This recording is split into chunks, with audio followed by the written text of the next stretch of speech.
Olá, você está no canal Estante de Luz e vamos ao podcast de hoje.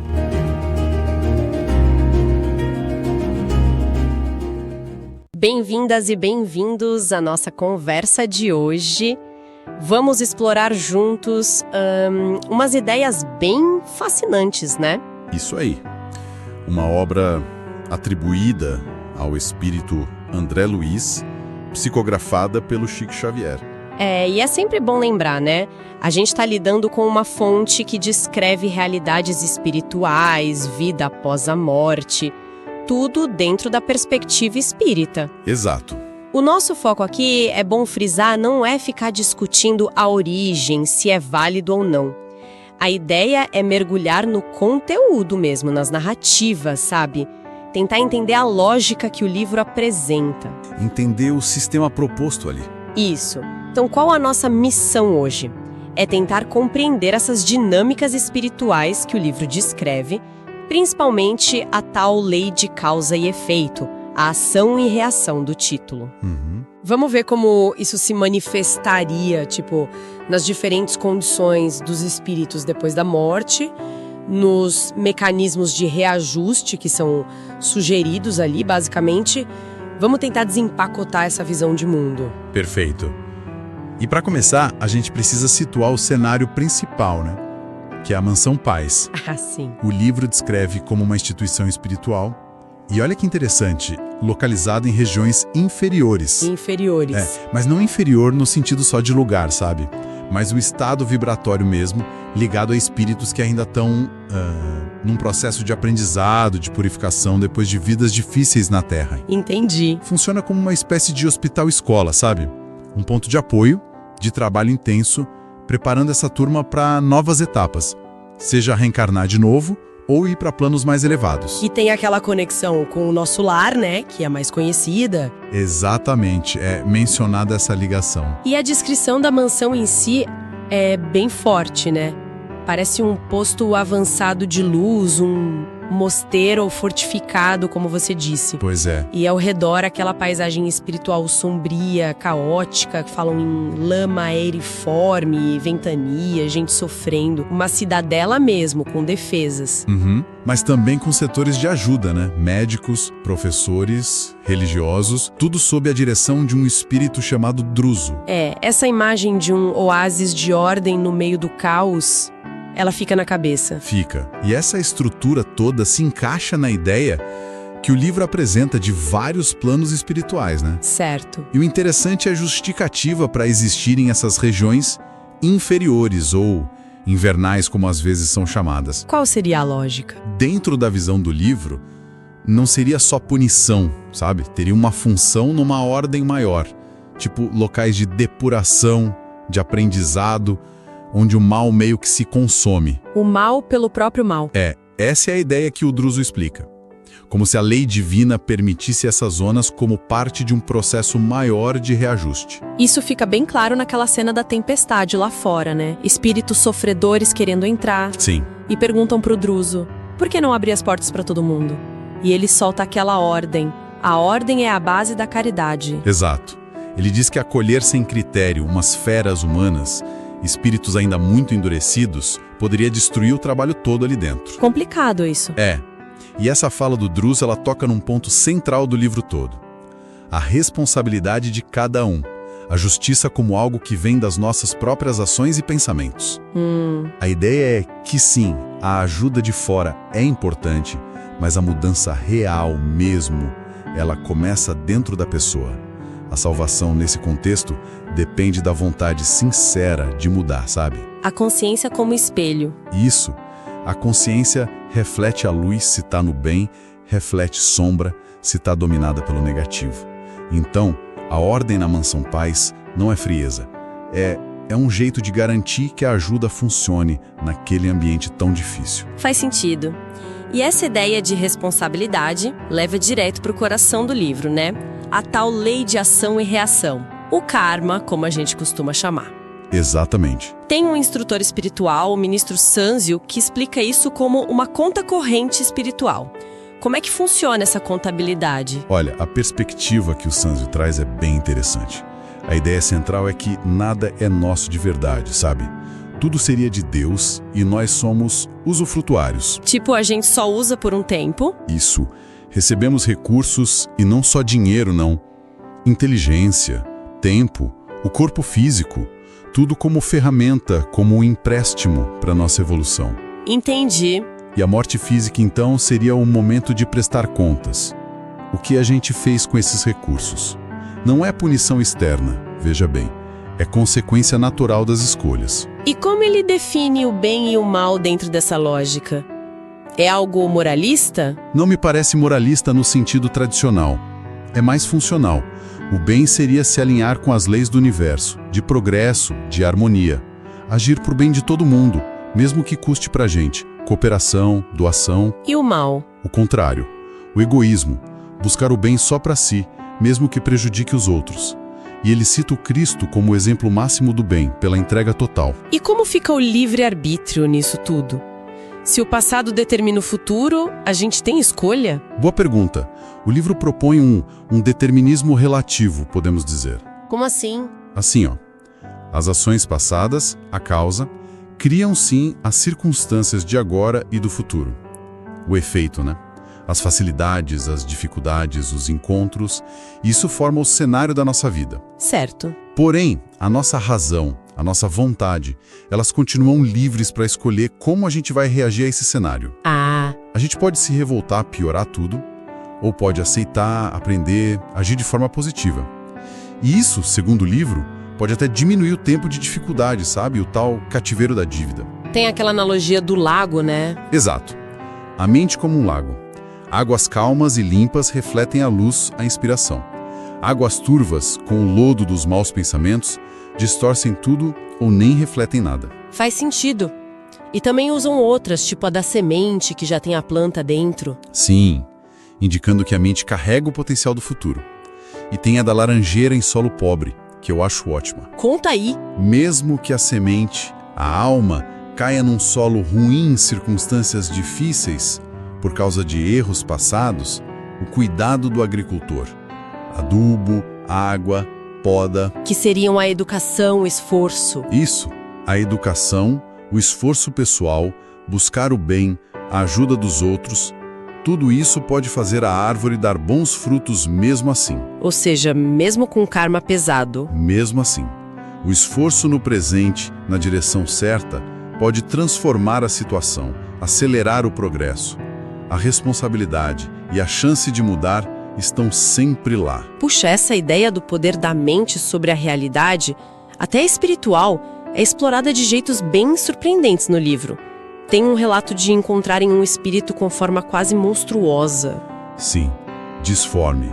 A explicação do Druso é que o desequilíbrio mental, quando é muito prolongado, afeta direto a matéria do corpo espiritual, o perispírito, né? Aquele invólucro que liga espírito e corpo. Exato.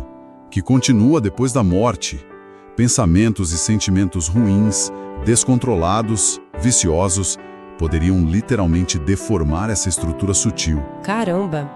E isso leva a outros fenômenos que parecem até ficção. Hipnose espiritual, subjugação. Pois é. Mas dentro da lógica do livro, são fenômenos mentais. A ideia é que mentes muito fixadas em coisas negativas ou entregues a vícios, elas ficam vulneráveis. Perdem o controle. Perdem o autodomínio.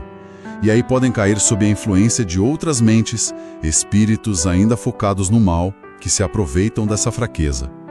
O livro chama isso de subjugação, ou, em casos extremos, de animalização transitória. Animalização? Como assim? O espírito dominado assume formas de animal, induzidas pelo hipnotizador espiritual.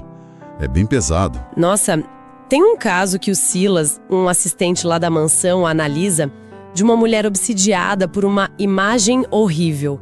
A explicação dele é bem detalhada, né? Assim, o Silas explica que esses pensamentos obsessivos, negativos, quando a gente cultiva muito, eles não são só ideias.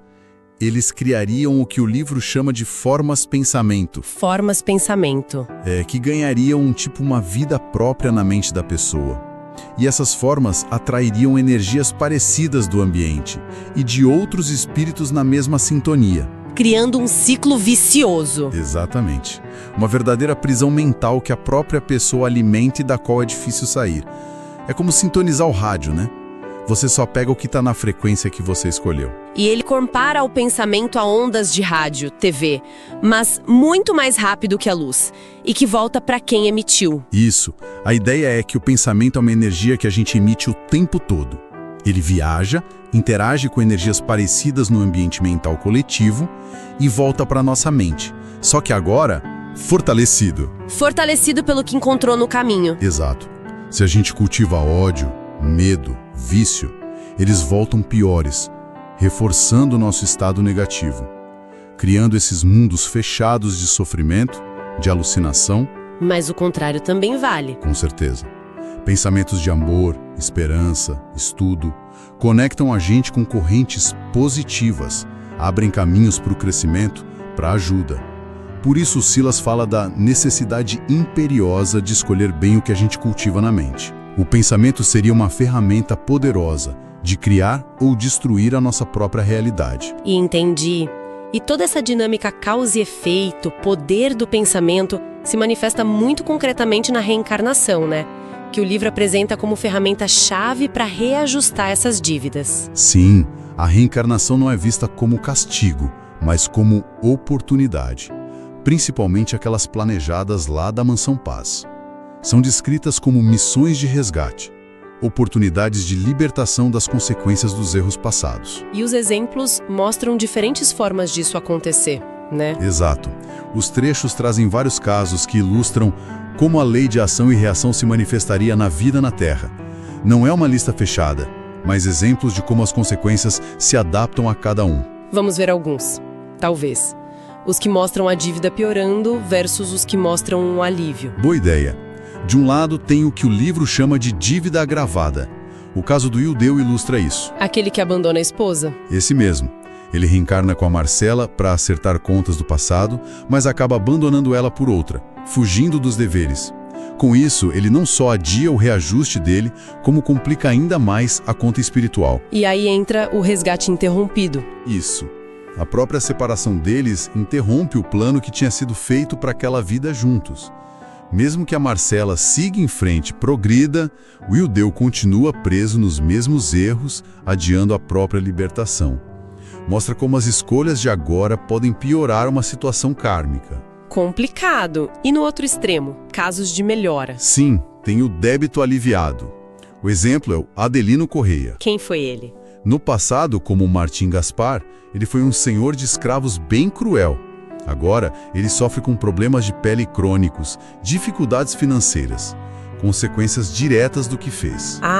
Só que como agora ele se dedica de verdade ao bem, estuda, ajuda os outros, acolhe até os filhos da ex-esposa, o livro diz que o sofrimento dele é menor do que poderia ser. As boas ações atenuam. Exato. Atenuam os efeitos do passado e ainda atraem ajuda espiritual, simpatia das pessoas. E o ponto alto é quando ele acolhe um bebê abandonado. Que era a reencarnação do próprio pai dele da vida anterior, com quem ele tinha contas para ajustar. É uma redenção acontecendo ali. Puxa vida. E tem também a ideia da dívida que expira. Isso, a dívida expirante. O caso é de um jovem, Léo, morrendo de tuberculose. Por quê? A explicação é que, na vida anterior, como o Henrique, ele fez muito mal pro irmão, que agora é o Léo. Roubou, internou num hospício injustamente e abandonou. Nossa Senhora. A tuberculose do Léo seria a forma como essa dívida específica se manifesta e se esgota. Como o Léo enfrenta a doença com resignação, perdão, fé, quando ele desencarna, essa conta específica estaria paga. A justiça acontecendo não como vingança, mas como reequilíbrio, metaforicamente, pelos bacilos, como diz o livro. Que forte. E tem outros tipos de resgate também, né? Sim, tem dois bem diferentes. Um é o débito estacionário. O caso é chocante. Sabino, um espírito reencarnado como anão, paralítico, com déficit cognitivo severo. Meu Deus! É descrito como um insulamento na carne, uma hibernação espiritual forçada.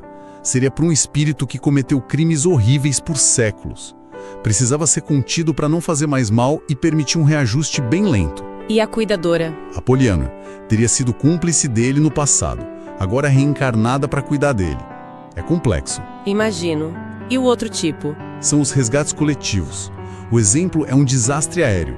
O Druso conta de 2 espíritos, Ascânio e Lucas, que precisavam resgatar um crime que fizeram juntos séculos antes, um assassinato. E aí? Eles teriam escolhido morrer juntos, de forma violenta na aviação, que era a área de interesse deles, e junto com outros espíritos com necessidades parecidas. Eles escolheram? Nesse caso, sim. O livro diz que nem todos têm crédito moral para escolher. Mas a ideia é que essas dores coletivas podem servir para quitar débitos mútuos, e envolve até os pais que recebem esses espíritos, né? Fecha um ciclo ali. Fica claro que essa lei de causa e efeito é bem complexa mesmo, né? Não é só olho por olho. E além da reencarnação, o livro fala muito de auxílio espiritual direto, especialmente pela oração. Sim, a oração é mostrada como uma ferramenta poderosa de conexão. Tem cenas de prece na Mansão Paz, num lugar chamado Cenáculo, onde o ministro Sanzio até se materializa para ensinar. E no templo? Isso, no templo da mansão, um lugar mais protegido vibratoriamente. Ali, as imagens mentais dos devotos tipo Nossa Senhora, Santa Terezinha ou o Dr. Bezerra de Menezes. O médico espírita? Ele mesmo, muito conhecido pela caridade. Essas imagens se tornariam visíveis nos nichos, durante a prece fervorosa. Mas como funcionaria isso? Seria materialização mesmo? A explicação que dão é que a prece sincera, feita com compunção da alma, chega mesmo no destinatário espiritual, ou em grupos de espíritos que trabalham em nome dele. E as imagens? Seriam formas-pensamento criadas e mantidas pela fé e pela concentração de quem está orando. Elas se tornam visíveis naquele ambiente. E falam também de equipes espirituais organizadas, como a do Bezerra de Menezes, que continuaria ajudando do lado de lá, coordenando muita gente. A chave para acessar isso tudo seria a sinceridade, a pureza de intenção. Entendi. E para fechar o ciclo, o próprio diretor da mansão, o Druso, ele também está nesse processo, certo? Sim, e essa é uma das partes mais tocantes do final desses trechos.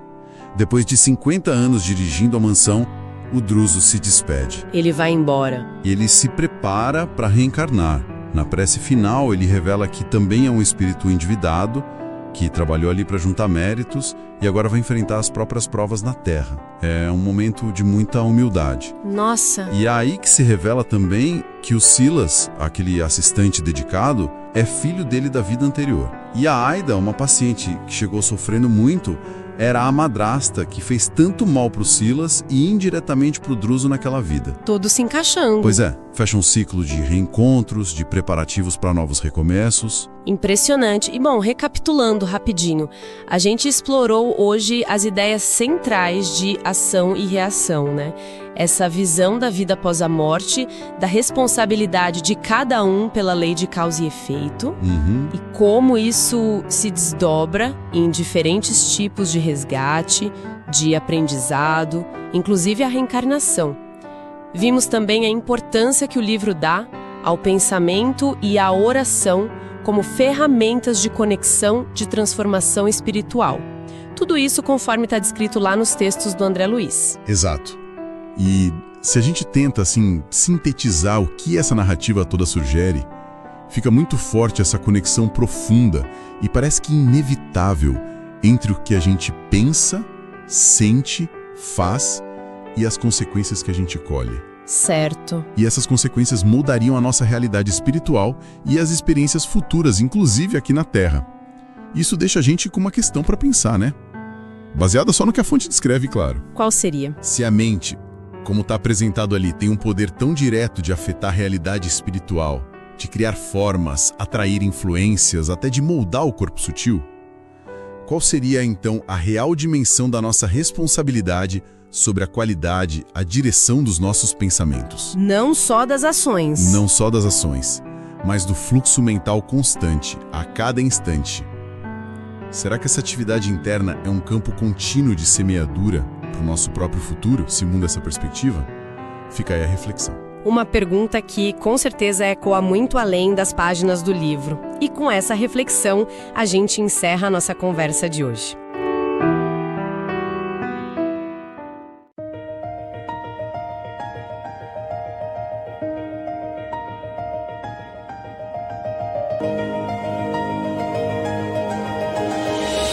Esse podcast é organizado pelo canal Estante de Luz e formatado através da IA Notebook LM. Os personagens deste podcast foram apelidados de Adrian e Eleonor. Revisão de Grace Moreira e a edição de som é de Maurício Moreira. Nos encontramos no próximo episódio. Obrigado e até breve.